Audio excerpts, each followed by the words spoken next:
नमस्कार दोस्तों, स्वागत है आपका केटी वॉइस स्टोरीज चैनल में। दोस्तों, हमारी आज की कहानी चौचा भतीजी।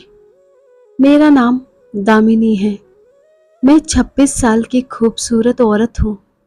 मैं उत्तर प्रदेश के लखनऊ जिले के एक गांव की रहने वाली हूँ। मेरे पति बचपन से ही दिल्ली में रहे थे। उनका मेरे गांव में एक संबंध था। इस वजह से वह आया जाया करते थे। मेरे घर के सामने ही उनके संबंधी का घर था। इस वजह से नैन मटक्का हमेशा हम दोनों के बीच में चलते रहता था। इस वजह से मैं उनके चक्कर में आई। मुझे लगा कि अब मैं दिल्ली चली जाऊंगी, वहीं पर ऐश करूंगी, मजे करूंगी। इसलिए मैंने उनके साथ प्रेम विवाह कर लिया और दिल्ली आ गई। पर जब मैं दिल्ली आई दोस्तों, मैं हैरान रह गई। जैसा मेरे पति ने बताया था कि मैं इतना कमाता हूँ, मेरा घर ऐसा है, मेरे घर में सब कुछ है, पर वैसा कुछ भी नहीं था। मैं प्यार में इतनी ज्यादा अंधी हो गई थी कि मैंने सही को सही नहीं समझा, गलत को गलत नहीं समझा। घर वाले मुझे मना करते रहे कि तुम इसके साथ शादी मत करो, पहले जाकर सब कुछ चेक करेंगे, दिल्ली जाकर देखेंगे कि लड़के के पास सब कुछ है या नहीं है। पर मैं उन लोगों को मना कर देती कि लड़के को देखने की जरूरत नहीं है, मैंने देख लिया है। और रही बात रहने की, तो जैसे वह रखेगा वैसे मैं रह लूंगी। मैं भी काम कर लूंगी दिल्ली में और वहीं जाकर बस जाऊंगी, जैसा और भी मेरे गांव की लड़कियों ने ऐसा किया है। मुझे भी लगा कि जिंदगी इतनी आसान होती है, अपने पति के साथ रहूंगी और खूब ऐश करूंगी। पर यह सब सपने की बात होती है दोस्तों, यह सच में हकीकत में यह सब बातें नहीं होती। खैर, जाने दीजिए, वह बहुत पुरानी बात हो गई। मैं फंस गई तो अब मैं क्या बताऊं। सीधे मैं कहानी पर ही आती हूँ। आपका समय बर्बाद करना नहीं चाहती हूँ। मैं चाहती हूँ कि मेरी कहानी आप लोगों तक पहुँचे और आप लोगों को भी समझ आए कि एक गलती कहाँ से कहाँ पहुँचा देती है। पर अगर होशियार लड़की हो तो आगे भी निकल जाती है। फिर मैं दिल्ली आ गई अपने पति के साथ और अब हमारी शादी को 3 साल हो गए, लेकिन अब तक मुझे कोई बच्चा नहीं हुआ। मेरे पास इलाज कराने के भी पैसे नहीं थे। बड़ी मुश्किल से मैं सिर्फ 2 वक्त का खाना ही खा पाती थी अपने पति के साथ रहकर, क्योंकि मेरे पति उतना ज्यादा पैसा नहीं कमाते हैं। फिर मुझे याद आया कि गाजियाबाद में मेरे एक चाचा जी हैं। वह बहुत ज्यादा तो बड़े नहीं हैं, पर हाँ 15 साल बड़े हैं। वह गाजियाबाद में रहते हैं। वह बहुत अमीर है, अच्छा काम करते हैं। उनका अपना घर का मकान है, तो उनको किसी चीज की कमी नहीं है। जब मैं इलाज करवा कर थक गई, तब मैंने अपने चाचा को अपने बारे में सब कुछ बताया। मेरे पति के बारे में भी उनको बताया कि ऐसी ऐसी बात है और हमें बच्चा नहीं हो रहा है। तब मेरे चाचा जी ने एक डॉक्टर से बात की और उस डॉक्टर ने मुझे बुलाया। मैं अपने पति के साथ गाजियाबाद गई और डॉक्टर को दिखाया। फिर डॉक्टर ने कुछ टेस्ट करने को कहा। मेरा भी टेस्ट हुआ, मेरे पति का भी टेस्ट हुआ।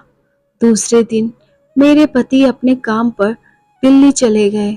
वह बदरपुर बॉर्डर के पास रहते हैं, गाजियाबाद से बहुत दूर है, तो रोज उनका आना जाना हो नहीं सकता था।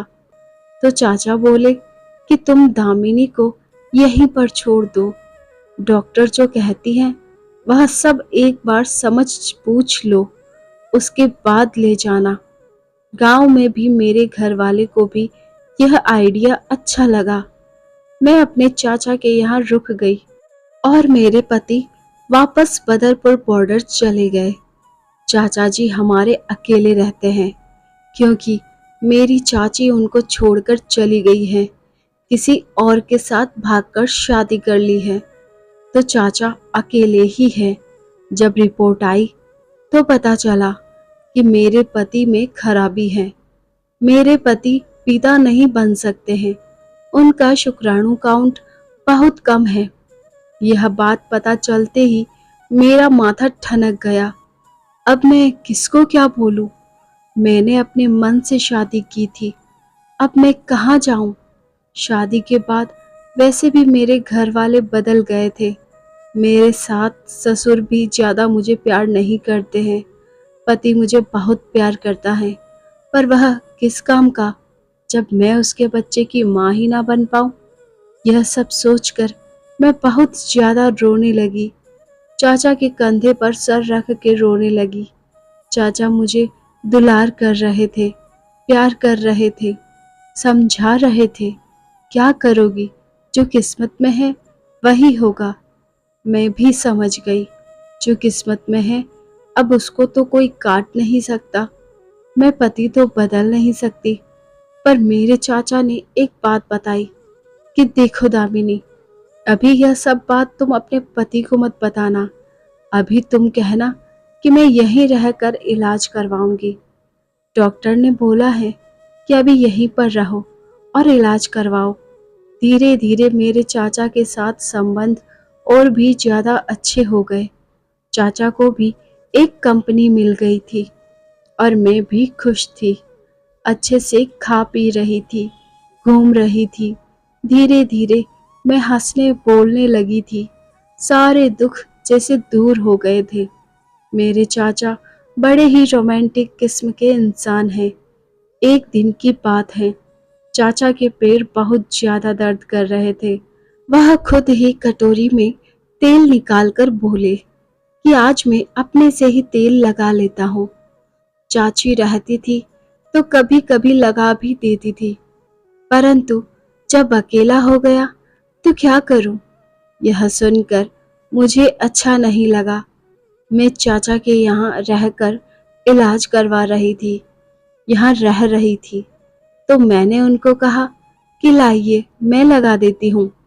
चाचा जी, आप चिंता मत करो, मैं आपकी भतीजी हूँ। जब आप मेरे लिए इतना कुछ कर रहे हो तो मैं आपके लिए क्यों नहीं कुछ करूं? और मैंने उनके हाथ से कटोरी लेकर उनके पैरों में तेल लगाने लगी। तेल लगाते लगाते क्या बताऊं दोस्तों, मेरे अंदर कुछ होने लगा था, क्योंकि मेरे चाचा बड़े ही हॉट और सुंदर हैं। इस वजह से कोई भी लड़की फिसल जाए। ऐसा ही मेरे साथ भी हुआ था। मैं उनके पैर को दबा रही थी, तेल लगा रही थी। हम दोनों की नजरें मिलती थी, पर तुरंत ही हम दोनों अपनी नजरों को इधर उधर कर लेते थे। रात का समय था, करीब 10 बज गए थे। मैं उनकी आंख से आंख नहीं मिला पा रही थी, क्योंकि मैं धीरे धीरे मदहोश हो रही थी। मुझे महसूस हो रहा था। अचानक से चाचा जी बोले कि दामिनी, मैं एक बात तुमको बताऊं। तुम्हें पता है तुम्हारे पति में खराबी है, मुझे पता है तुम्हारे पति में खराबी है, पर दुनिया को नहीं पता। तुम चाहो तो माँ बन सकती हो और जिंदगी अच्छे से काट सकती हो, क्योंकि तुम्हें भी पता है लव मैरिज किया है तुमने। तुम अपने पति को छोड़ भी नहीं सकती हो, दूसरी तो शादी तुम्हारी हो भी नहीं सकती है। इतना सुनते ही मुझे समझ आ गया कि मेरे चाचा मुझसे क्या कहना चाह रहे हैं। मैं 2-3 मिनट तक चुप रही। वह बोल रहे थे कि अगर तुम बोलो तो कुछ बात आगे बढ़े तो तुम्हें खुशियां मिल सकती हैं, तुम्हारी गोद भर सकती है। एक भी बच्चा हो जाएगा तो तुम्हारी जिंदगी अच्छे से कट जाएगी और किसी को पता भी नहीं चलेगा, क्योंकि शुक्राणु नील तो कभी भी हो सकता है। 10 मिनट तक मैं उनके पैर को चुपचाप दबाते रही। चाचा बोले, ठीक है, कोई बात नहीं, जैसा तुम्हें ठीक लगता है वही करो। मैं तो वही कह रहा था, जो तुम्हारे लिए फायदेमंद हो। इतना सुनते ही मैं अंगड़ाइयां लेने लगी थी। उन्होंने मेरे से बोला कि तुम्हें पता है तुम्हारी चाची मुझे छोड़कर क्यों गई हैं? मैंने पूछा क्यों? वह बोले कि उसे किसी और से प्यार हो गया था, इस वजह से मुझे छोड़ गई। पर मुझे अपने चाचा के साथ बहुत मज़ा आ रहा था। मुझे तो ऐसे ही किसी की ज़रूरत थी, क्योंकि मैं खुद लंबी चौड़ी औरत हूँ। मैं पूरी रात उनके साथ सोती रही। सुबह जब उठी तो थक के चूर हो चुकी थी। उस दिन हम दोनों 12 बजे दिन में उठे। तभी मेरे पति का फ़ोन आया। मैंने अपने पति को पूरी कहानी बताई कि डॉक्टर बोली हो जाएगा, दोनों में से किसी में कमी नहीं है, थोड़ा सा समय लगेगा, लेकिन इलाज यही रह के करवाना पड़ेगा। मेरे पति को तो लॉटरी लग गई थी। उन्होंने खुश होते हुए बोला कि ठीक है, तुम चाचा जी के यहाँ ही रहो, अपना इलाज करवाओ। जब तुम मुझे बुलाओगी तो मैं आ जाया करूँगा। और ऐसा ही हुआ। मैं अपने पति को कम ही बुलाती थी, क्योंकि मुझे पता है मेरा कोई इलाज नहीं हो रहा था। बस मैं यहाँ अपने चाचा के साथ रहने के लिए रुकी हुई थी। फिर अचानक से 1 महीने मेरी मुहावरी रुक गई। मेरा पीरियड नहीं आया। मैंने तुरंत अपने पति को फ़ोन करके बुलाया कि डॉक्टर बोल रहे हैं संबंध बनाने के लिए, क्योंकि डॉक्टर ने मेडिसिन दी है और बोला है कि तुम लोग 2 दिन तक संबंध बनाओ, बच्चा ठहर जाएगा। ऐसा ही हुआ। मेरे पति आ गए। मेरे साथ उन्होंने 2 दिन तक संबंध बनाए और फिर वापस चले गए। गर्भवती तो मैं पहले ही हो चुकी थी। बस एक बहाना था अपने पति को बुलाने का, ताकि किसी को कोई शक नहीं हो। ऐसा ही हुआ। दूसरा महीना भी हो गया, तीसरा महीना हो गया। चौथे महीने में मैं वापस अपने पति के यहाँ आ गई, ताकि सब कुछ सही से चले, लोगों को कोई शक नहीं हो। चाचा भी मेरे बोले कि ठीक है, तुम चली जाओ, आती जाती रहना अब। मैं अपने पति के यहाँ गई। थोड़े दिन बाद फिर मैं वापस आ गई, क्योंकि मेरी डिलीवरी यही डॉक्टर करेंगी।